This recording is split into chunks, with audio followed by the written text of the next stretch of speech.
Namaste, Shri Matre Namaha. Welcome to the book reading series once again. And today I have the book, a very beautiful book that many of you have been touched with.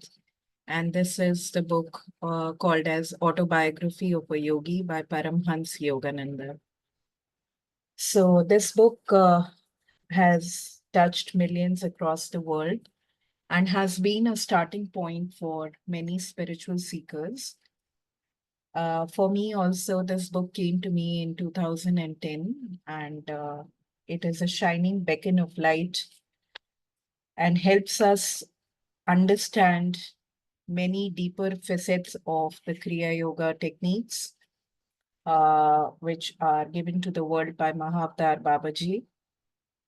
And also there is a very beautiful guru-disciple association here in the lineage of the masters, which inspires us to be in deep Guru Bhakti. And therefore, I have chosen this book.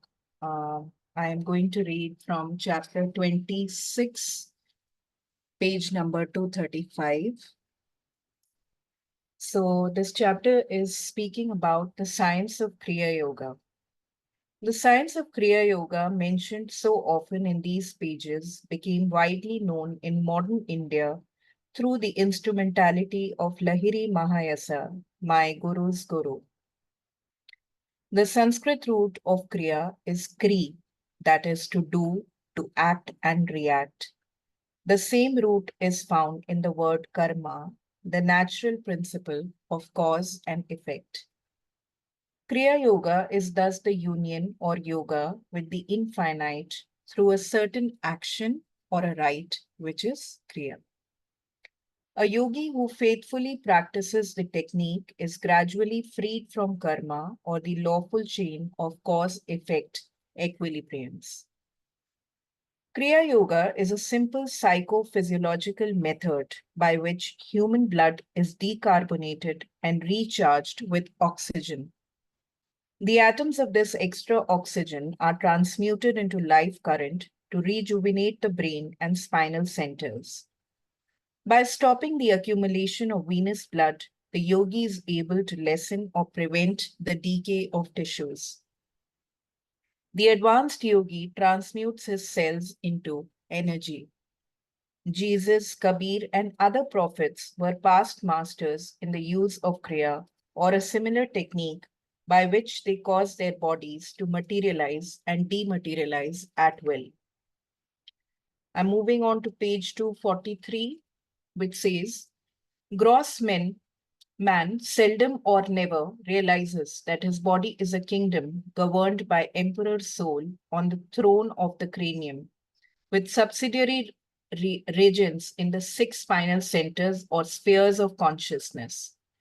This theocracy extends over a throng of obedient subjects, that is 27,000 billion cells, endowed with sure if seemingly automatic intelligence by which they can perform all duties of bodily growth, transformation, and dissolution, and 50 million substratal thoughts, emotions, and variations of alternating phases in man's consciousness in an average life of 60 years.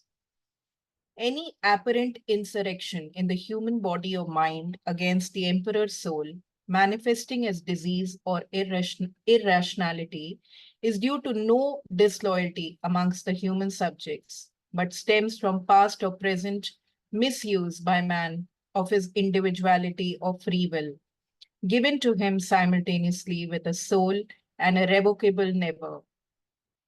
Identifying himself with a shallow ego, man takes for granted that it is he who thinks, feels, digests meals, and keeps himself alive, never admitting through reflection that in his ordinary life he is not but a puppet of past actions and of nature or environment.